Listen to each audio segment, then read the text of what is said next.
Ayan mga karakit, karito na ako sa bahay. Yung mga bago natin pinakamilang samplas.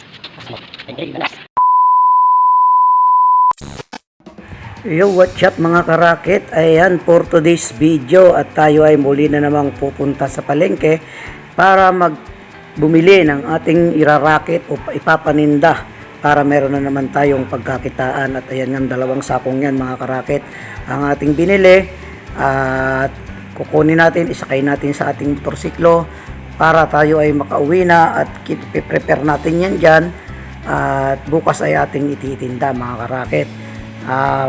Happy Valentine's nga pala sa lahat ng mga nandyan, sa mga nanonood. Ayan mga karakit, pero tayo ay rarakit muna para meron tayong pagkakitaan. Ayan mga karakit, dati ang simula lang ng aking puhunan dyan ay 700 pesos.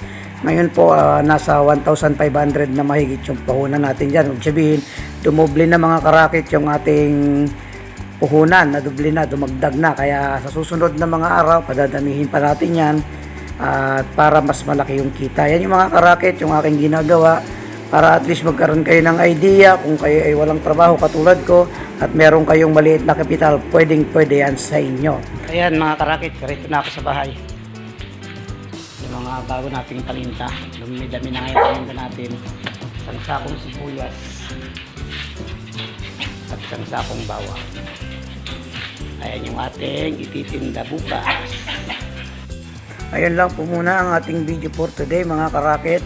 Maraming salamat sa inyong patuloy na panonood, sa inyong patuloy na suporta sa aking channel. At syempre, bago tayo magtapos, kung hindi ka pa nakasubscribe sa aking YouTube channel, please subscribe and click bell notification para lagi kang updated sa lahat ng mga ginagawa kong video. Hanggang dito na lang. God bless you all. Peace out.